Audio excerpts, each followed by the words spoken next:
Good evening, my ladies. It's Monday and it's First Ladies Corner. I know we're back in our corner. Super excited for today's episode.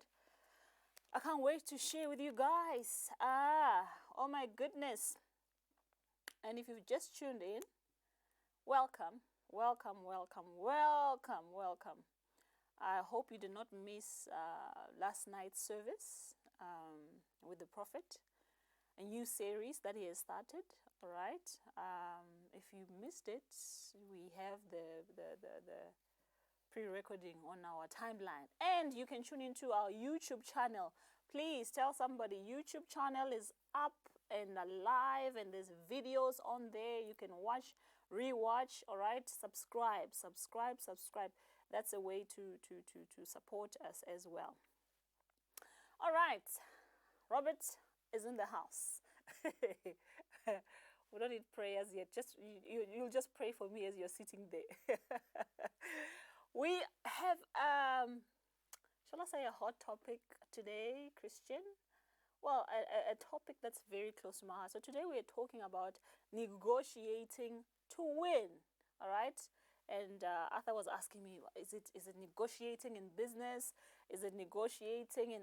This is negotiating to win in every aspect of your life. Because, I mean, if you think about it, if you're married because there was a negotiation that took place. All right. If you are an employee, you're an employee working where you're working, negotiations took place. All right. So every day of our lives, you are constantly negotiating, even when you don't really think of it, even when you're not conscious of it, you're constantly negotiating. I had to negotiate to get back to the corner to say, can we get back to the First Lady's Corner? That was a negotiation, all right? So that's what I wanted to talk about today. Negotiating, always making sure that, you win when it comes to your negotiation. So what are we going to do? We are quickly going to talk about the 7 basics, all right? The 7 basics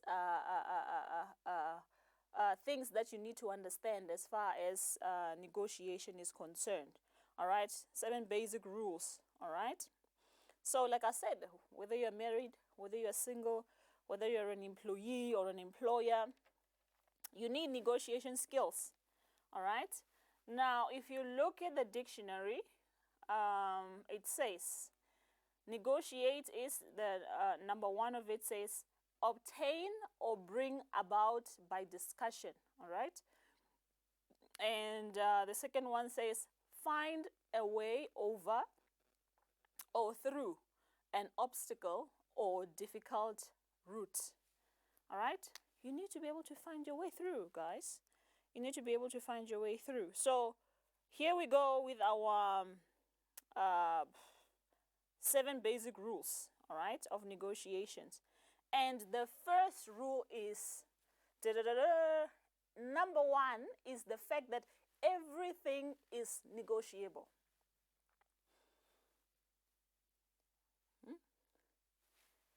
Everything is, and if you get this, trust me, your life will never be the same. Once you are conscious of that fact, the fact that everything under the sun is negotiable. There is nothing where you can say, no, I can't go there. All right. No, that's a R1 billion contract. I can't go there. All right. No, I can't negotiate such and such an amount of it. Once you have it in your mind and once you know that everything is negotiable, you're on your way to success. All right. And this is not to say that once you know that everything is negotiable, it's not to say that you're going to win, each and every discussion or whatever it is that you're negotiating on. It's not to say, but trust me, the majority of it, because you already have your mind set on everything is negotiable. You will not come back with 0. All right. You'll not come back. Nothing is off the table as far as negotiating is concerned. All right. Yeah. So everything is potentially up for negotiation. Everything. And I mean everything. All right. It makes me excited. When I learned this, it changed everything. Trust me. It changed everything because you look at certain doors and you think, but I can't go knocking there, right? But when you now understand that any and everything is negotiable, you are able to knock on. If you're a company and you're a businesswoman like myself, then you know to say, okay, I can actually go and knock at Coca-Cola's door. I can actually go and knock at, X and X company's door. You don't limit yourself. All right? You don't limit yourself. And then rule number 2 is what? Know what you want before negotiating. And this is a problem, I can tell you. One of the our billionaire mentor. So you might think whilst you are still probably, let's say, in business. I'll talk in terms of business. You're still building up your business and so forth. You need to really be able to know what it is that you want, and you need to be able to articulate it to the next person as to say, this is what I want, or this is what I'm looking for. It's like having a vision. And when the Bible says that you need to be able to make it plain, all right, for people to run with. You need to be able to make it plain, all right? So you need to know what you want because, expressing that. So I was talking about the billionaire, and there was one very interesting question that he asked me and my husband the one time when we were sitting in the boardroom. And then he said, okay, what do you want, all right? And how do you want it, right? And when do you want it? You understand? And that's the $1 million question. You have somebody who's got everything and who can make things happen for you, and they are giving you a question of what do you want, how do you want it, and when do you want it? All right? It's if you're not prepared, you can really do you can really put yourself in a position that you'll kick yourself later to say, oh my goodness, I have not done my homework as far as what do I want and how do I want it. So you need to know. You need to know before going into negotiate. And always remember that, let's say you are negotiating a contract, or you're going to propose a lady and so forth.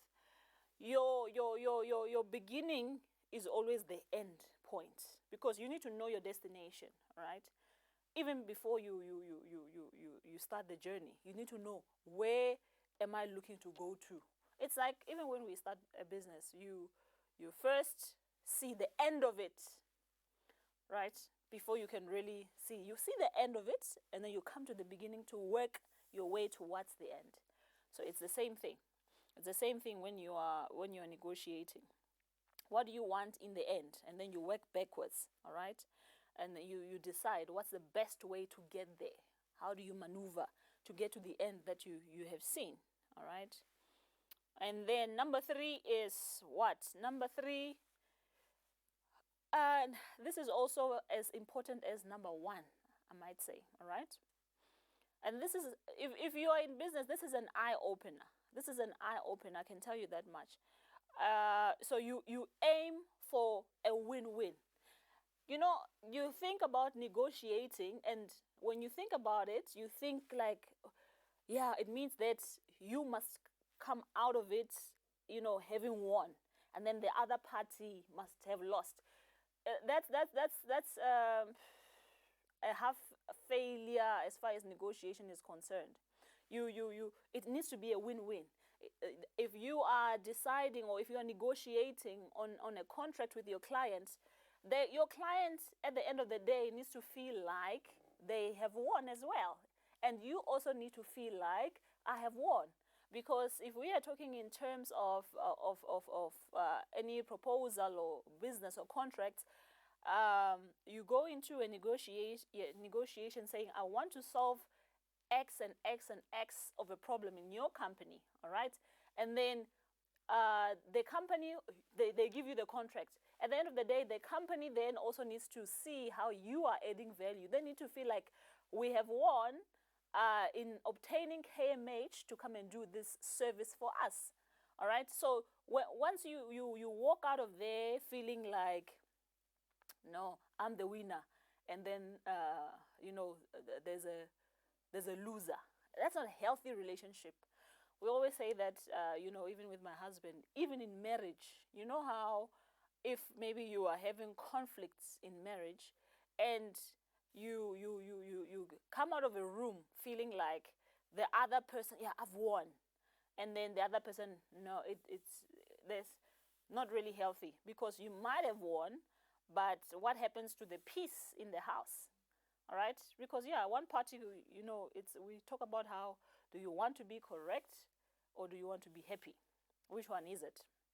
You make a choice. All right, so even with this one, you negotiate a win-win, where the other side feels like, okay, both parties feel like, okay, we have won. All right, we have won. And one of the you can't go into a negotiation unprepared.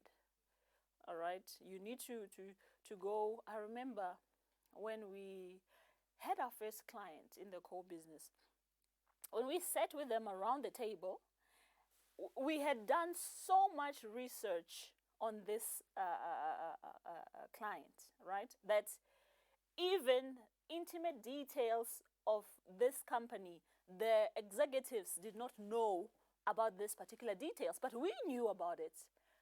So we ended up not only negotiating, communicating, but we ended up also connecting, because now these people see that, wow, so you are telling us things that we don't even know about our company. They had to research it right there and then when we were sitting in the boardroom. And that was one of the things that made them, give us the contract to say, wow, I mean, we have never seen it. People have sat with us here, and the kind of details that you guys and the kind of interest that you guys have in the company, we've really never experienced it. All right. And also in that, if you are going to have a win-win situation, again, I always like to give examples with what happens in our lives. If you are wanting to go after a contract, you need to be able to understand what the client's business is all about, right? Now, here is an example again. We sell coal, right? And we sell it to our clients who run their boilers, all right? So one might think, if you just want a win for KMH, then what I'll do is I'll just be interested in selling my client coal. But that's not what we do, all right? Because we want a win-win for us and our client as well. So what we do is we then get to understand the significance of the coal where our client uses it, all right? Probably with their client, let me say that. So it's not all about us delivering coal and then just dumping the coal, all right? Because when we then do investigations and then you are interested in what your client does, we then get to find out to say, no, but as much as they are buying coal from us, their business is not a coal business. They are in the boiler business, and they are more interested in the steam that comes out of the coal, not necessarily, the coal itself. So this then takes me back again to say, okay, this then means that now I'm negotiating now, because you now understand that my client is not just buying the coal. They are buying coal, and they don't invoice on every truck offloaded of coal, like you as KMH. You invoice every truckload, every train offloaded of coal. They, on the other hand, invoice steam. I don't know, you understand? They invoice steam. They don't invoice the coal that you have offloaded. So now it means then that as a company, I need to be able to make sure that I supply best quality coal to the client. You see how then I become an asset with my client. Because if I jeopardize the client getting or invoicing their clients enough steam, or whatever target steam of invoicing they need to invoice, let's say 50,000 per month of steam that they need to invoice, and then you supply them with bad quality coal, you are directly, involved in, bringing their company down, or, bringing their targets down. You understand? So a win-win negotiation would be, well, this is how I intend to give you quality coal, and making sure that it's sustainable throughout. And if need be, let's say you look at the past 12 months of their steam targets, and then you come in and say, okay, but as KMH, I propose that we'll be able to increase your steam monthly by such and such tonnages. The client walks out of there feeling, I've just won. And that's the feeling you want. I've just won, all right? You have won a contract where you keep supplying, and the client feels, I have just won because, I'm also implementing all these things with my client as well. And then number 4 is what? Treat negotiation as a game, all right? It's a game, and every game has got its own rules, isn't it? Every game has got its own rules. And when you're negotiating, there's always stages, isn't it? I mean, you don't just wake up and find yourself married to a lady. There's stages, right? There's stages. Remember, even when Prophet Kenneth was talking about the 5 stages, where there's the encounter stage, all right? So it's all a game. It's got stages. The encounter stage, where you've sent off your proposal, and you now have to run your proposal through, with the client. And you need to understand with this game where, money is a game, all right? The business world, all right? It's all a game. Negotiation is a game. So where are you? What stage are you at of your negotiation? Am I at the initial stage? Am I in the middle stage? Am I approaching the end stage? So you need to understand, you need to always be on par as to, you don't want to then find yourself in the end stage, and then maybe there's miscommunication, and then it's supposed to be in the end stage, but you find yourself negotiating in the middle, or, God forbid, in the beginning, while you're supposed to be closing. That's why they call some people non-closers. In the business world, we celebrate people who close. You're a closer. When they say you're a closer, it means you close deals. You don't leave them open. You don't leave them open. Closed deals are the ones that generate the money. It's when you close deals that you're able to monetize. All right, we need to be a closer. That is why you close the deal to say, are you gonna marry me? And you follow the steps through until that person is your wife. All right, if you're a man, or they're your husband. If you are, it's all about negotiation. It's all about negotiation. So you treat it as a game. All right. Yeah, and then what?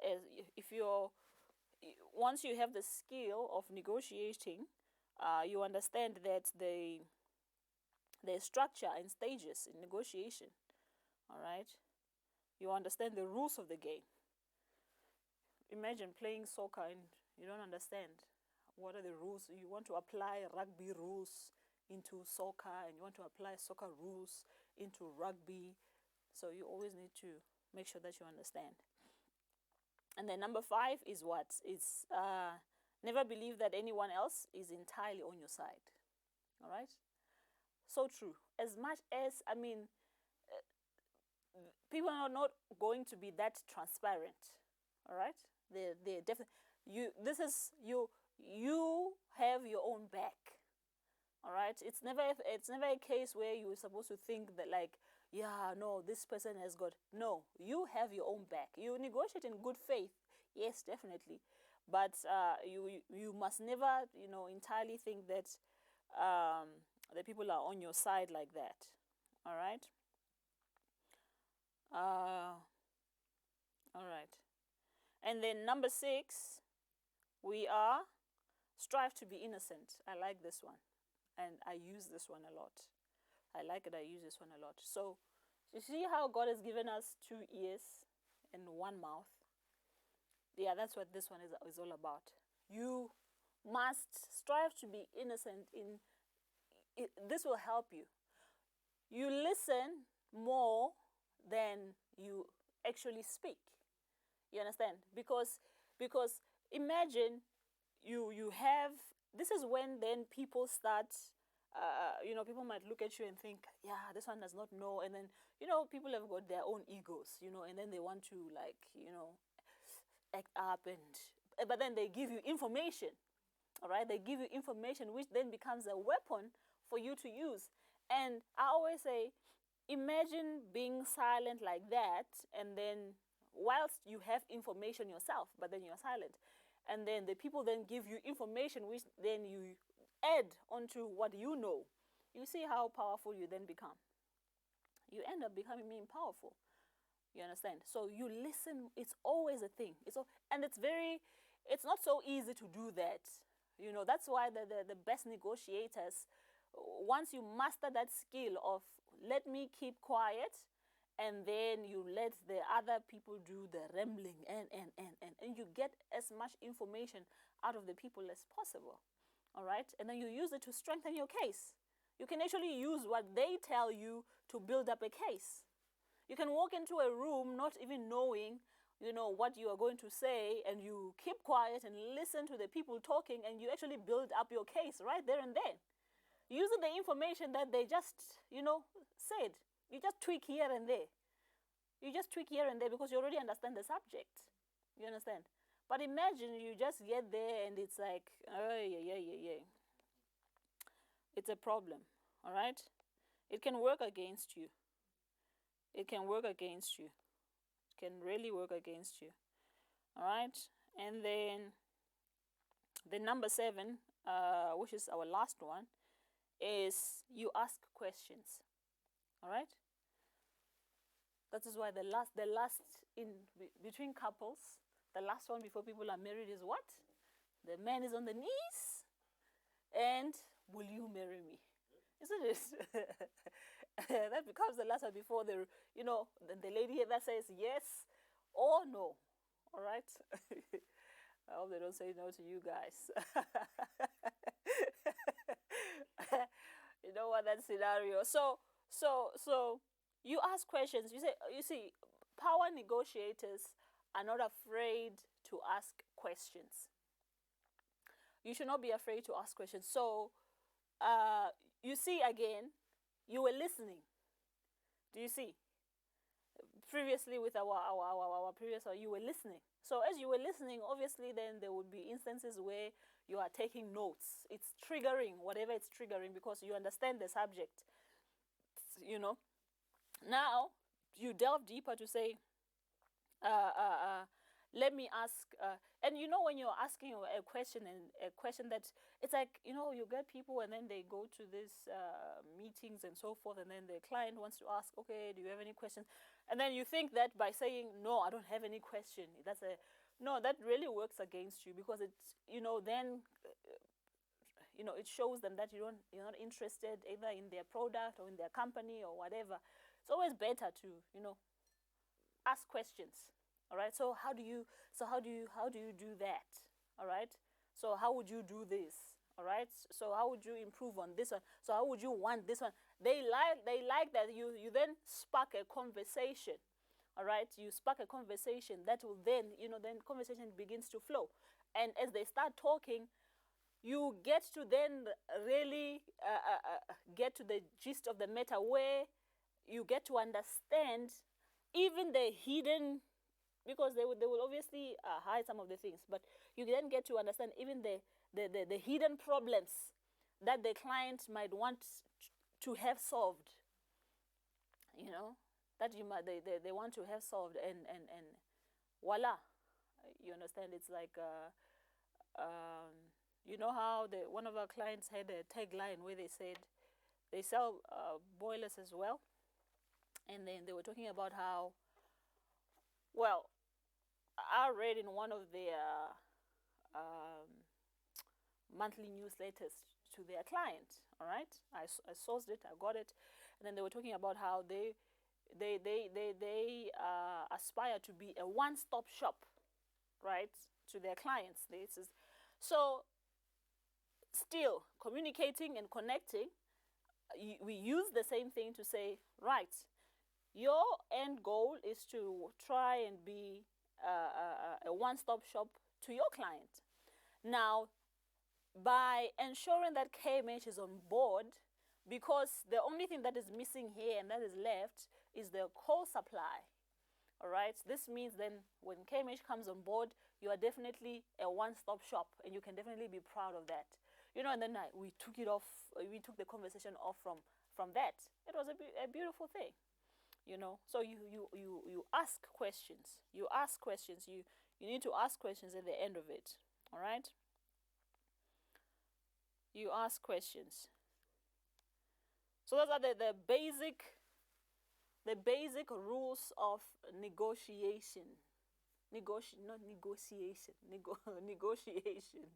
All right. I told you today it's going to be sweet and short. So those are the 7 basic rules. You practice that in your business. All right.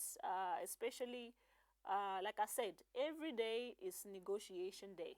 All right. Every day is, whether it's with your children at home, negotiating them to wake up and go to school, or negotiating. I mean, I negotiate daily with Ben Gurion. Please, Ben Gurion, can you eat? You know, sometimes I win, sometimes I do not, like I said, you know, but anything is negotiable. That's our first rule, our number 1 rule. Any and everything is negotiable. All right. My name is Barbara Taylor Molefe. I love you guys. This was First Ladies Corner. See you next week. Remember, on Wednesdays we having our live service. All right, on Wednesday the poster is going to be out, and then on Sunday we have our Sunday service with the men of God. All right, and then Prophet is telling me, what else do we have? I always forget Fridays. Friday is Man Cave. My goodness, did you see Man Cave last week? I don't know how we managed that one. We were talking about parenting, and we had the kiddies in studio. It was crazy. It was crazy, guys. I hope that, you know, you guys enjoyed today's show, the 7 basic rules of negotiation. And like I always say, you know, implementation is key. Implementation is key. Implementation is key. How do you find yourself winning, negotiating to win on a daily basis? Because really, every day should be a winning day. That's how I feel, you know, because I mean, you have the power within you. The Holy Ghost is within you. So every day you have the best negotiator living inside of you. So every day should be winning day. All right. I love you so much. And like I said, Barbara Taylor Molefe, and I'm out.